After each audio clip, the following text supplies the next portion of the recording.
ليظهره على الدين كله وكفى بالله شهيدا. أشهد أن لا إله إلا الله وحده لا شريك له، وأشهد أن سيدنا ونبينا محمدا عبده ورسوله لا نبي بعده. اللهم صل وسلم وبارك على سيدنا محمد وعلى آله وصحبه وسلم. أما بعد، al-mukarramun, para alim ulama, para masyayikh, para habaib, wabil khusus guru kita, Ketua Masjid Husnul Khotimah Bapak Kiai Mokhtar LC, dengan segenap pengurus Masjid Husnul Khotimah, di antaranya ada Ustaz Abdul Rashid, ada Pak Mudir, banyak lagi abang-abang kita lain, Ustaz-Ustaz yang Masya Allah tidak saya sebutkan satu persatu. Jamaah Husnul Khotimah rahimakumullah. Kita sudah tahu tujuan daripada peringatan Maulid karena sering kita mendengarkan tentang substansi dari Maulid itu. Saya ingin mempertegas lagi untuk mengklarifikasi isu-isu di luar sana yang dilontarkan oleh saudara kita mengenai hal-hal yang dikatakan bid'ah dhalalah. Termasuk Maulid ini mereka bilang bid'ah dhalalah, hukumnya kafir, musyrik, masuk neraka. Nah, ini yang perlu diklarifikasi agar umat gak bingung. Tiba-tiba ada kelompok Islam sejak reformasi, ada kelompok-kelompok yang sekarang ini menamakan dirinya apa? Dulu Syuhadi, sekarang ada nama. Namanya apa? Salafi Ahlus Sunnah wal Jamaah.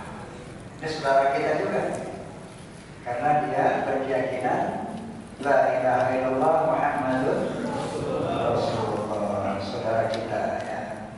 Cuma dalam pemahaman kita sangat tidak sependapat.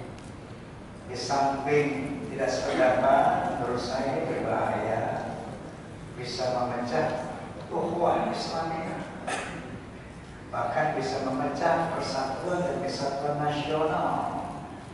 Oleh karena itu saya bersama pemimpin NU dulu, ketua NU dan Kiai Haji Hashim Muzadi, juga dengan ketua umum Muhammadiyah waktu itu Profesor Haji Syamsuddin, dengan ketua Dewan Masjid Indonesia saat itu Profesor Tarmizi Tahir, saat itu juga dengan Al-Maghfur Kiai Haji Zainuddin Hamzah, juga dengan Habib Rizik Syihab, mendirikan satu forum yang bernama Forum Silaturahmi Takbir Masjid dan Mushola Indonesia, yang kebetulan saya didaulat sebagai ketua umum karena saya yang pertama bereaksi di masjid ini waktu masjid ini mau diambil alih oleh mereka. Tapi kita tabligh akbar di depan situ. Nah, akhirnya saya diminta sebagai ketua umum sampai sekarang, mulai dari 2007. Nah, ini masanya masih bisa tahu nih. Udah tahu belum tuh? Belum kan? Makanya saya kasih tahu. Jadi kenapa kita dirikan pagi namanya? Pada satu saat satu malam tahun 2007, syukurnya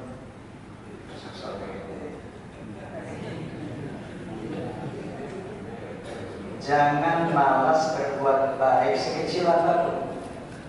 Kemudian tahu nih makanya bulan air. Karena amal sekecil apapun itu Masya Allah akan dihisab. Kalau banyak kecil-kecil gede. Nah, pada tahun 2007 satu saat saya sedang berkendara. Waktu itu belum pakai Rito, belum pakai supir, masih sendirian. Setelah radio, masalah radio Rojai. Asik nih dengar ceramah. Tiba-tiba saya terkejut. Dalam ceramah itu dia mengatakan bahwa NU kafir, Muhammadiyah kafir, Imam Al-Ghazali guru apa kita tasawuf dunia kafir. Bahkan dia bilang di semua mereka bilang itu yang namanya Wali Songo. Wali Songo yang mengislamkan Jawa dari agama Hindu dulu ini dibilang kafir. Saya kaget banget. Nah kemudian aktivitas mereka adalah saat itu ambilin masjid orang. Caranya bagaimana? Mulai sebagai jamaah, lama-lama naik pangkat muadzin, bagus bacaannya, ajar, lama-lama diangkat jadi khotib, jadi imam. Masjid ini jadi saksi. Kenapa saya marah saat itu? Dulu karena saya sering keliling Indonesia, jarang khutbah di masjid sendiri. Begitu saya datang ke sini udah berubah semua pengurusnya siapa tuh itu. Pengurusnya tahu semuanya. Pengurusnya berubah, kayak apa? Kemudian pola-pola peribadatannya berubah. Itulah cara mereka menyebarkan apanya. Maka kita bentuklah forum silaturahmi takmir masjid dan mushola Indonesia. Yang tujuannya pertama menjaga masjid dan mushola dari intervensi mereka, mengambil alih kepengurusan masjid, dan juga untuk menjaga akidah Ahlus Sunnah wal Jamaah yang murni. Jadi di sini perlu saya jelaskan, kita bersyukur berada di dalam akidah Ahlus Sunnah wal Jamaah.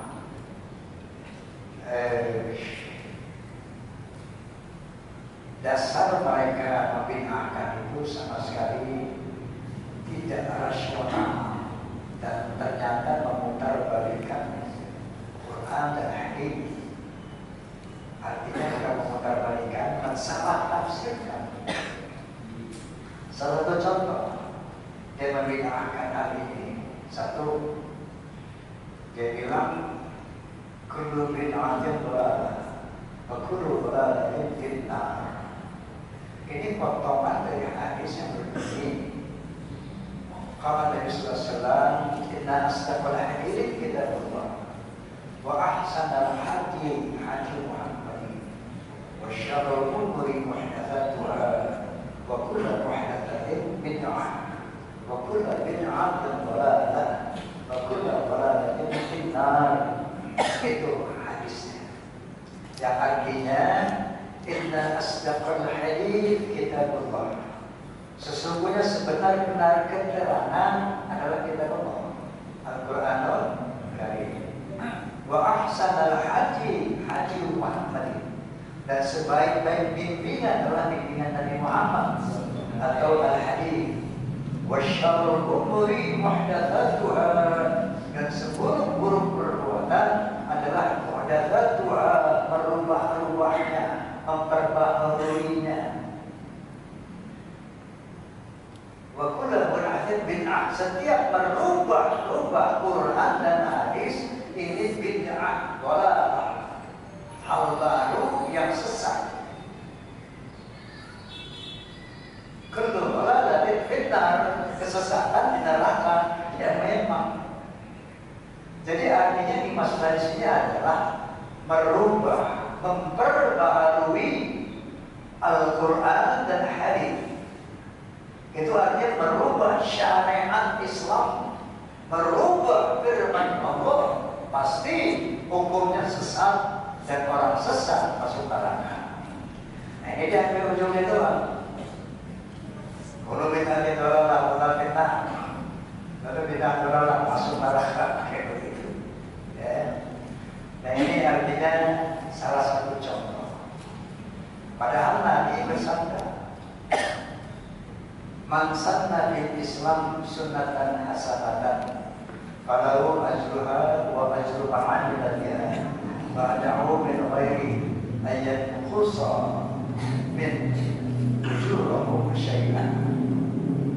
Barang siapa yang melakukan tradisi-tradisi, kebiasaan-kebiasaan yang baik, maka dia akan mendapat pahalanya dan pahala dari orang yang mengikutinya tanpa mengurangi pahala-pahala yang mengikutinya tadi.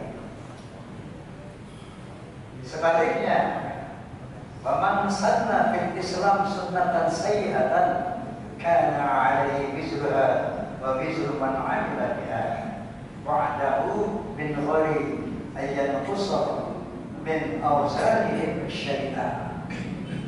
Sebaliknya, barang siapa yang melakukan hal-hal tradisi-tradisi yang negatif,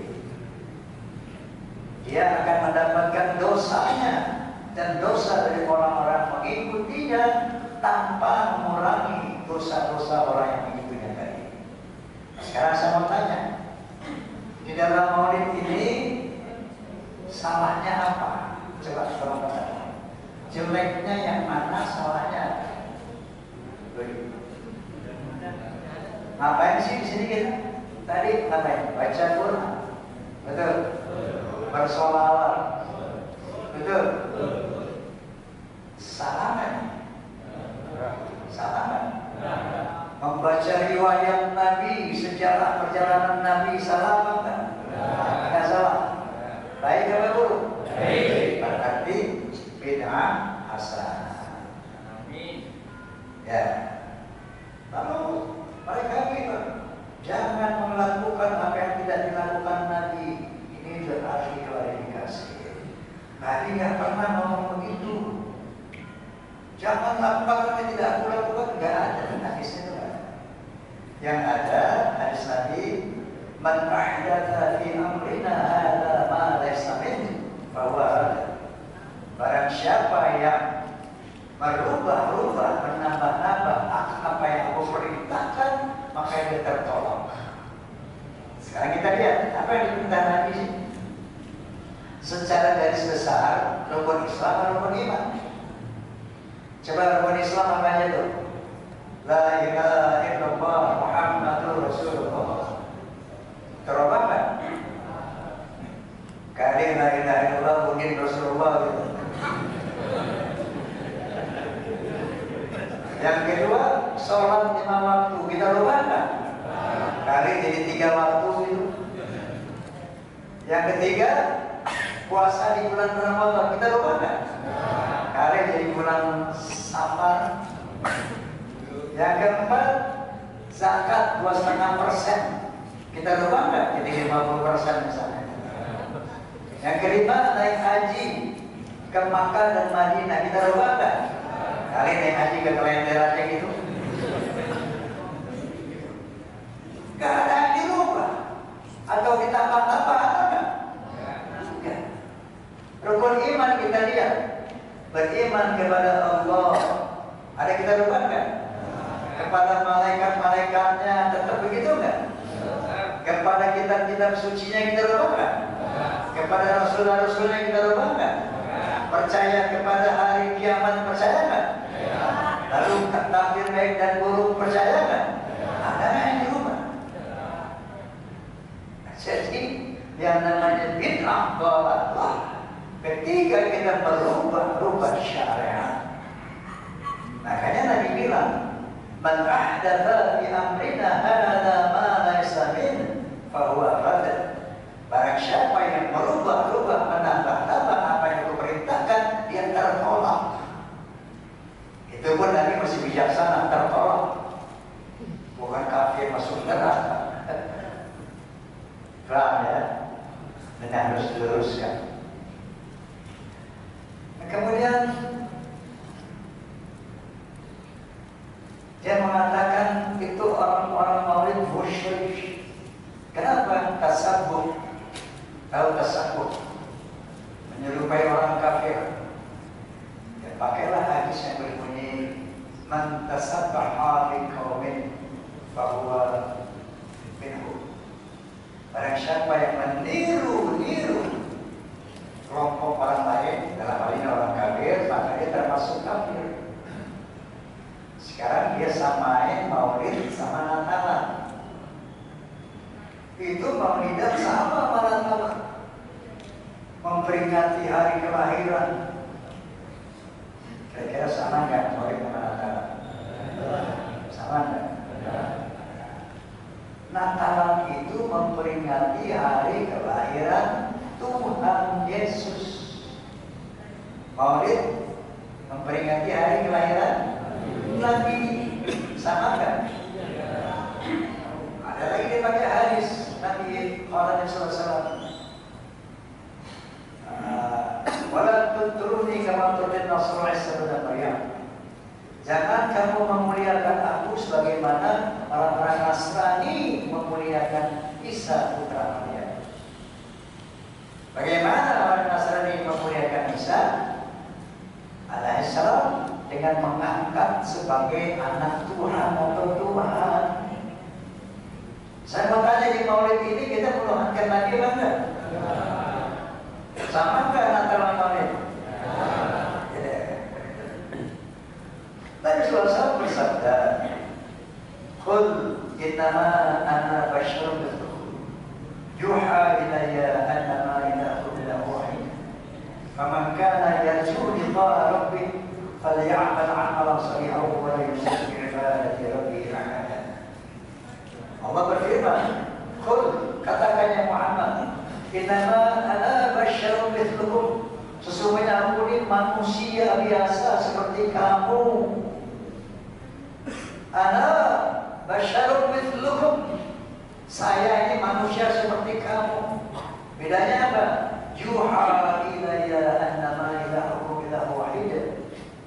Bedanya aku menerima wahyu dari Allah untuk menyatakan bahwa Tuhanmu itu Tuhan yang satu. Faman kana yarju liqa'a rabbih falya'mal 'amalan shalihan wa la yusyrik bi ibadati rabbih ahada. Barang siapa yang ingin berjumpa dengan Tuhannya, maka kata tadi, berbuatlah amalan-amalan yang soleh, yang baik-baik. Kayak tadi bagian air. Ini amal soleh ini. Ntar air saya berbagi ini. Lain lagi yang ini. Falyamal amalan salihan. Lakukanlah perbuatan-perbuatan baik. Wala yusyrik bi'ibadati rabbih ahada. Dan jangan menyekutukan Tuhan Allah dengan seseorang.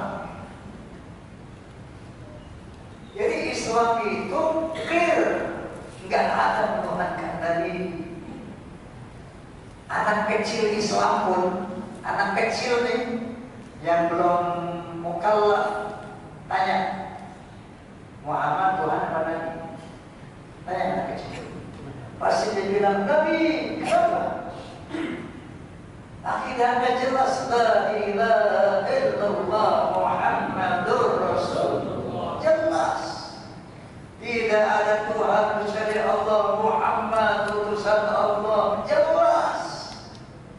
Nggak mungkin orang Islam itu menuhankan Muhammad. Jelas. La ilaha illallah Muhammadur Rasulullah. Nggak ada Tuhan kecuali Allah. Muhammad itu utusan Allah. Jelas. Jadi kalau saya bilang Maulid itu musyrik.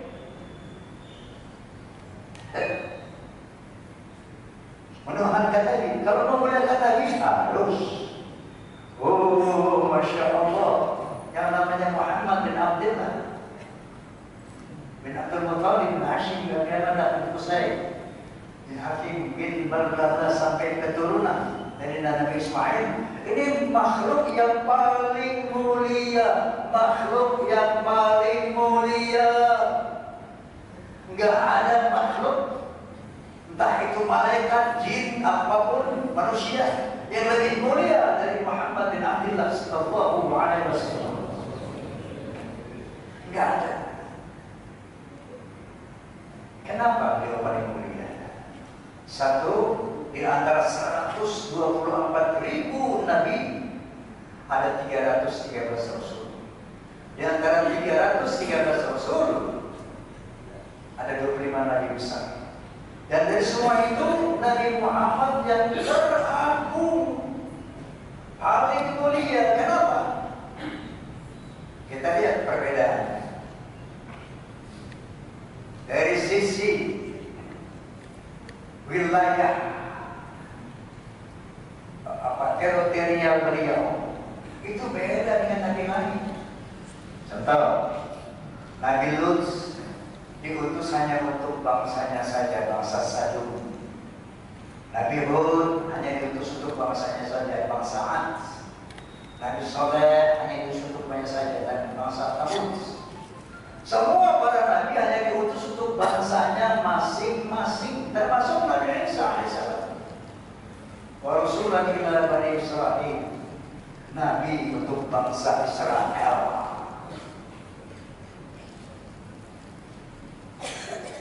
Nah, ini dengan Nabi Muhammad, beliau tidak diutus hanya untuk bangsa Arab saja, tapi diutus untuk seluruh bangsa di dunia. Firman Allah Subhanahu wa taala, "Wa ma arsalnaka illa kafatan lin-nas." Tidak aku utus kau Muhammad kecuali untuk seluruh manusia, bukan Arab doang. Kalau Nabi selain Nabi Muhammad diutus hanya untuk bangsanya saja. Masya Allah. Dari kapasitas beliau saja nggak tertandingi. Belum lagi ajarannya yang diajarkan Allah dalam Al-Quranul Karim. Sampai kata Allah Subhanahu wa taala, "Al-yawma akmaltu lakum dinakum." Hari ini aku sempurnakan agama. Ma faratna fil kitab min syai'. Tidak ada yang ditinggalkan dalam Al-Quranul Karim. Seluruh aspek kehidupan manusia ada keterangannya dalam Al-Quran. Seluruh problematika manusia ada solusinya dalam Al-Quranul Karim.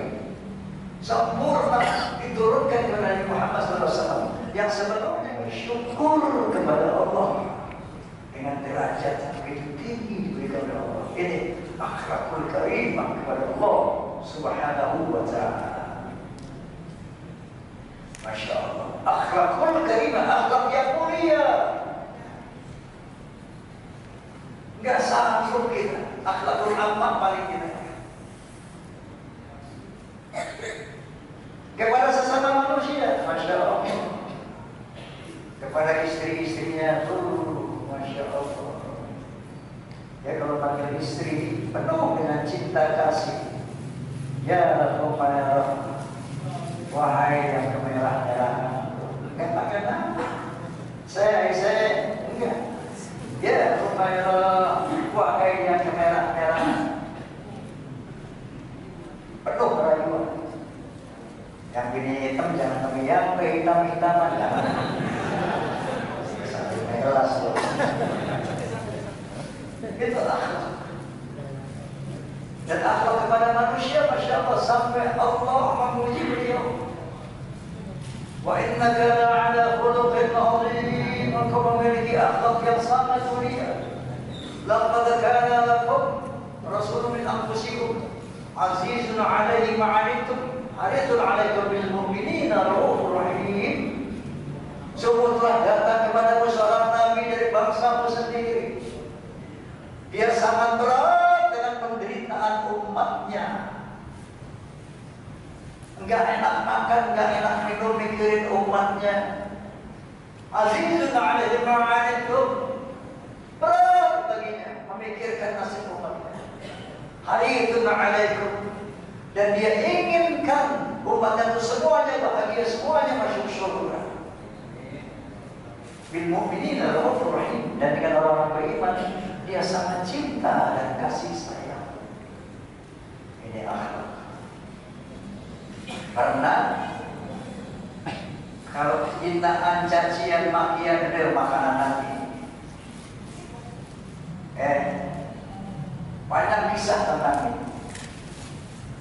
Nabi lewat mau ke masjid, diludahi Yahudi dari atas. Ada rumah tingkat 2 dulu, ada jalan kecil di Mekah. Nabi lewat situ, diludahi.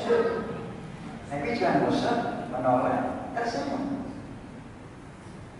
Lewat lagi, diludahin lagi. Nabi jangan bosan menolak, tersenyum.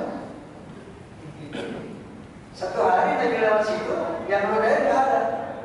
Tanya nih orang situ, mas, orang Jawa ya. Ini orang yang sudah diri di sini, kemana? Oh itu si fulan Yahudi, kemana dia? Nggak ada yang mana. Lagi sakit, oh itu rumahnya mana? Tuh. Nabi pulang lagi, minta roti, susu, sama kurma sama istri. Untuk apa ya Rasulullah? Saya mau menyambangi orang sakit. Yang meludahi dia tiap hari disambangi bawa makanan, Masya Allah. Didoain, Masya Allah. Pak, sekolahnya main di mana? Dia mau itu berapa ratus kali. Kalau dulu dia orang mana Pak?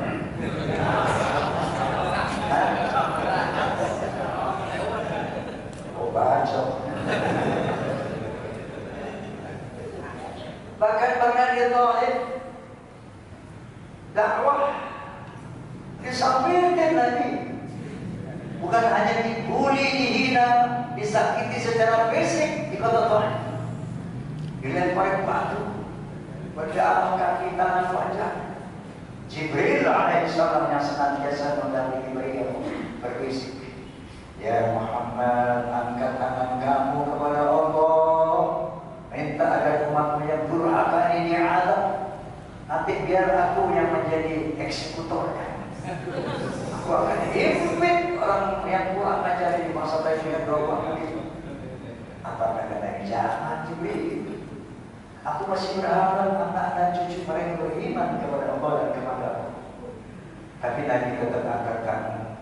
Allahumma hadi qaumi fa innahum la ya'lamun. Ya Allah, berikan hidayah umatku. Maafkan mereka. Mereka melempar batu aku karena mereka nggak tahu, mereka nggak mengerti. Masya Allah. Ini yang Nabi. Salah kalau bisa kena batu. Baik. Ada sampai kita batu kerikil aja dah. Berapa ya?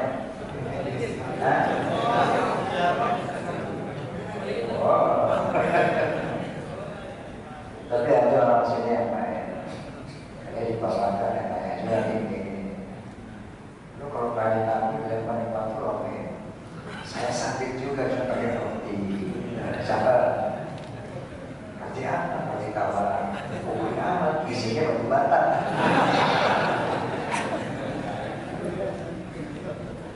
Akhlak. Masya Allah. Enggak ada marahnya. Kenapa beliau berakhlak seperti itu? Karena Allah yang ajarkan. Ya ayyuhalladzina amanu ijtanibu katsiran minaz zanni inna ba'da zanni ism wa la tajassasu wa la yaghtab ba'dukum ba'dhan ayuhibbu ahadukum an ya'kula lahma akhihi maitan.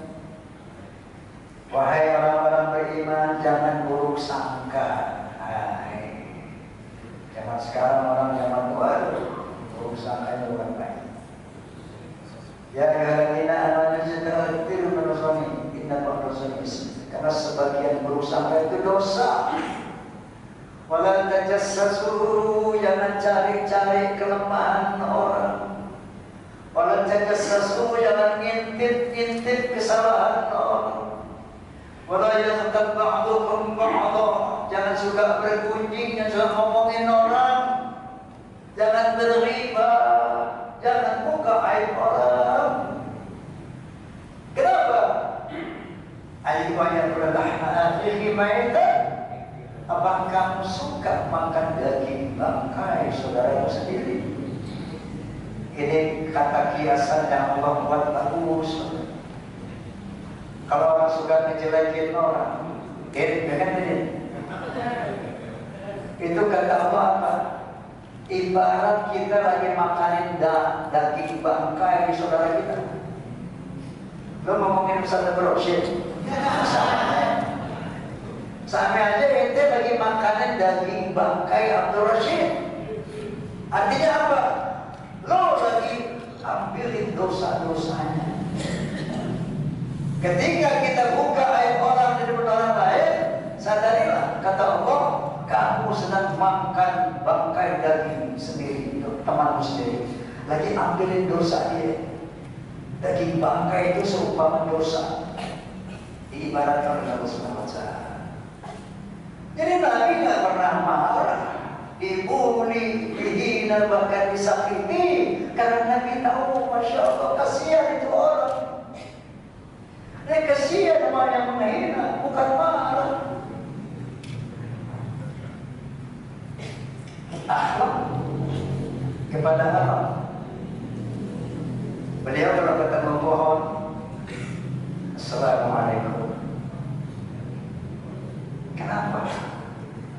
Kalau memetik pohon hanya untuk ada keperluan, memetiknya juga dengan akhlak. Bismillahirrahmanirrahim. Pisaunya tajam, makan.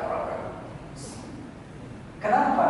Pohon itu punya rasa nikmat, punya rasa sakit. Begitu Bang Jimmy. Pernah tahun 1930, berapa tahun yang lalu itu? Benar Bang. 1930, zaman sekarang anak-anak ada double, kenal ya? Uang berhitung dan kalkulator, nggak jalan otak. Gara-gara kajian nih, bisa bagus, bisa jelek juga kan? 1930 berapa tahun yang lalu? Berapa? 80? 92 tahun. Anaknya berada kajian nih. Kalau yang suka lihat kajian, itu pakai kalkulator berdiri. Gak terasa ini.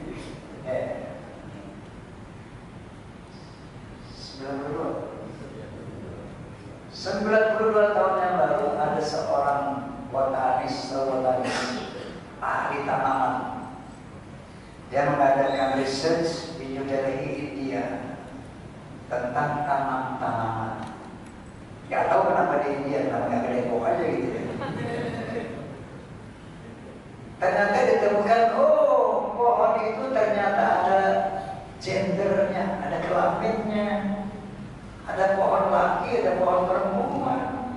Ternyata dia berkembang biak, oh kawin, yang ngawinin siapa? Kumbang dan angin. Benar.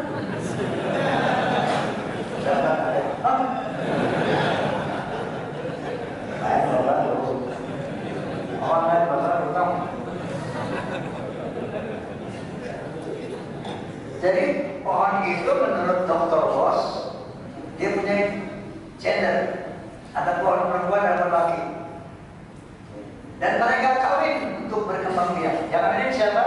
Kumbang dan angin. Di sini hebatnya Islam, bahwa Al-Quran itu wahyu Allah dan mu'jizat bagi Nabi Muhammad SAW. Karena apapun tertuang, tertulis di situ, termasuk bahwa pohon itu ada dua jenis. Al-Quran yang ngomong itu dari 90 tahun terus. Al-Quran 1450 tahun yang lalu dia ngomong soal ini. Subhanalladzi khalaqal azwaja kullaha mimma tunbitul ardh. Maha suci Allah yang telah menciptakan pohon-pohon di muka bumi berpasang-pasangan. Wa arsala riyaha lawaqiha. Aku utus angin sebagian untuk mengawinkan, masya Allah. Jadi sains itu sumbernya Al-Quran. Jadi bapak-bapak kalau mau nanya manjat-manjat pokoknya ya umurnya. Jangan bonca,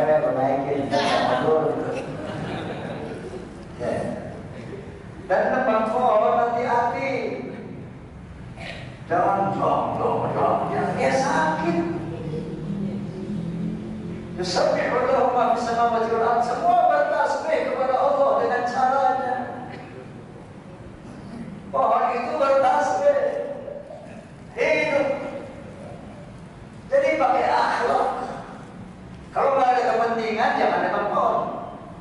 Jakarta ini denda jangan nebang pohon ya. Ini denda. Ketika kita punya kepentingan dengan pohon, cari golok atau pisau yang tajam. Assalamualaikum bismillahirrahmanirrahim. Karena pohon merasa sakit dan nyaman. Yang punya kebun di rumah ini kebun kecil, pagi-pagi itu berselawatan, Allahumma sholli ala Muhammad, syaramin, masya Allah. Itu pohon gila. Ente beli pohon di tempat pohon di mana tuh? Mana tuh pinggir jalan? Taruh di rumah. Nggak diurus dosa aja. Nggak disiramin tiap pagi. Dia butuh air. Dia butuh oksigen, dia butuh air. Ente beli dari luar, taruh di rumah nggak diurus, masya Allah dosa. Akhlak kepada hewan. Akhlak kepada hewan, masya Allah, masya Allah. Saya mau cerita tentang hewan ini, boleh? Sedikit aja. Saya punya teman di Kalimantan, dia punya jabatan tinggi di Kalimantan. Satu saat dia ditangkap sama polisi karena satu urusan pidana lah. Ditangkap oleh polisi. Malam-malam dia mimpi. Rasain lo ditangkap. Lo ngurung gue bertahun-tahun. Gue gak bebas terbang ke sana kemari. Sekarang lo rasain lo gak bisa kemana-mana. Dia ingat dia nyara burung banyak di rumahnya. Iya, nyari burung benar ini. Ini kisah nyata. Saya ketemu orang yang saya lihat faktanya. Dia ngimpi begitu, rasain kamu. Lo burung gua sehingga gua gak bebas, gua gak bisa kawin, gua gak bisa kemana-mana. Lo burung sekarang rasain lagi burung. Akhirnya dia berhenti meratap-ratap kepada polisi, Pak, izinin saya pulang sehari aja, Pak. Saya lari tahu mau tahan saya kawal beberapa orang. Saya izin pulang rumah sebentar, Pak. Apa yang mau pulang? Ada urusan, Pak. Dikawal. Dia bicara burung macam-macam burung. Dibuka-buka itu kandangnya Ustaz. Wah, mana terbang burung terlepas. Maafkan saya selama ini telah buat mata. Maafin ya Allah. Ini kisah nyata. Ya lepasin. Udah Pak, selesai Pak. Oh, kalau pas burung gak mau dia Pak. Tahan lagi. Masuk ke tahanan lagi. 2 hari setelah itu ada kabar gembira, ada SP3. Artinya SP3 penghentian penyelidikan. Bebas. Masya Allah, bebas ya. Gak diproses sama polisi, gak sampai kejaksaan dari hari ini. Keluar SP3. Nah, setelah itu yang saya lihat ini, cuma saya lihat secara nyata karena saat itu saya sempat ke rumah. Dikasih lihat video dia. Waktu itu dia mau gubernur, dia salah satu pejabat tinggi di Kalimantan Selatan. Kasih lihat, ini lihat lagi video ini. Dia panggil burung ini, tadi itu Bu. Dikasih makanan ya. Ini kan burung-burung yang saya tahan dulu. Dari burung. Lepasin. Maaf masih begini.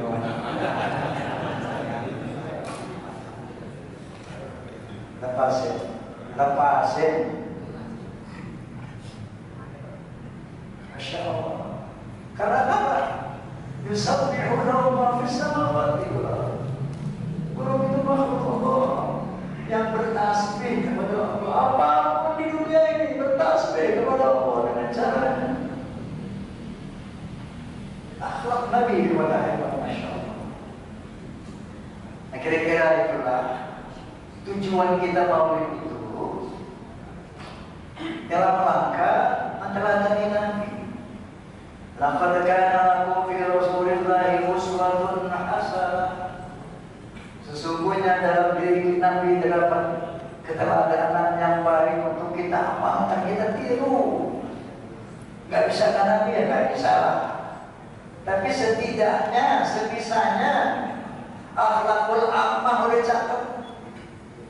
Rasul karimah dirahmah kepada Allah yang standar aja, kepada manusia yang standar aja, kepada makhluk Allah, hewan, tanaman yang standar itu udah bagus, masya Allah. Nah itu tujuan kita maulid. Kenapa tiap tahun al-iman yazidu wa yanqus? Iman itu fluktuatif, bertambah berkurang.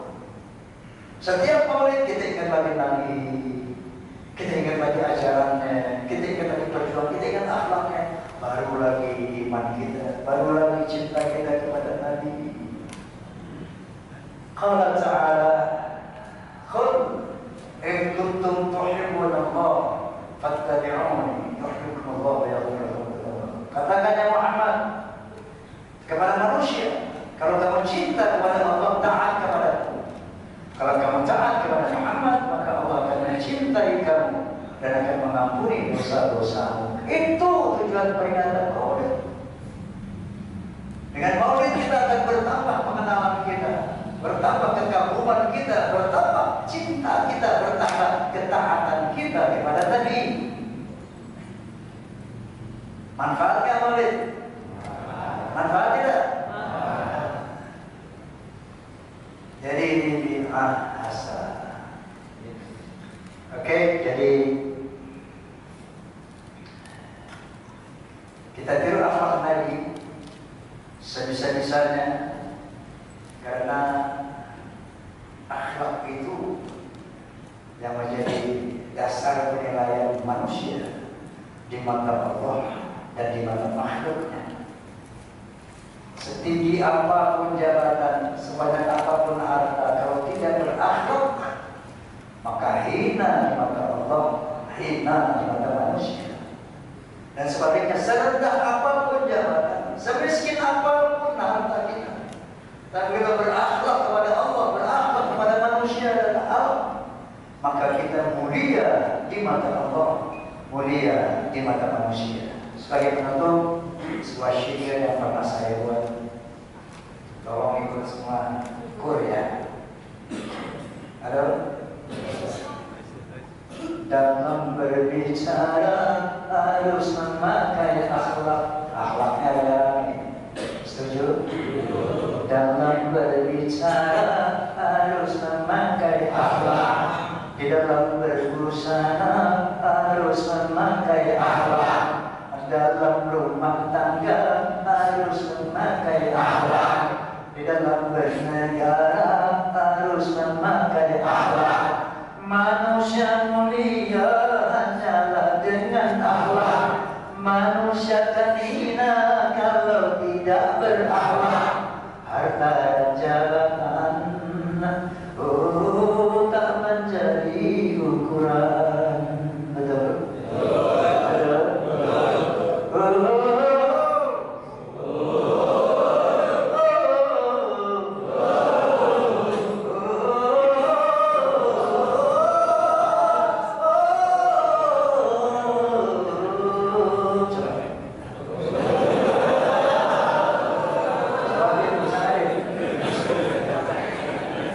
Manusia adalah sebaiknya ciptaan.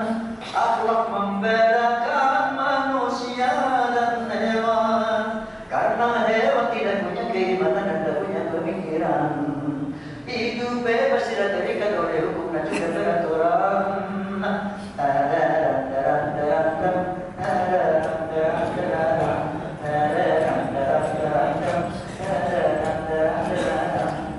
Dalam pergaulan harus memakai akhlak. Di dalam persaingan harus memakai akhlak. Dalam perjuangan harus memakai akhlak. Dalam pemerintahan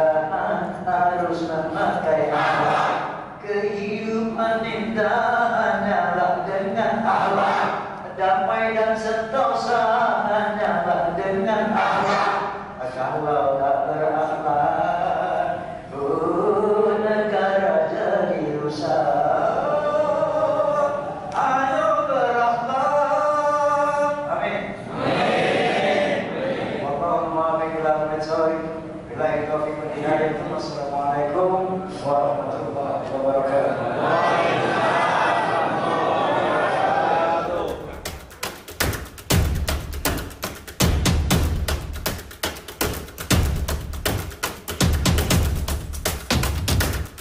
Fahmi tamami ukhuwah Islamiyah, fahmi tamami ukhuwah wataniyah, fahmi tamami ukhuwah basyariyah.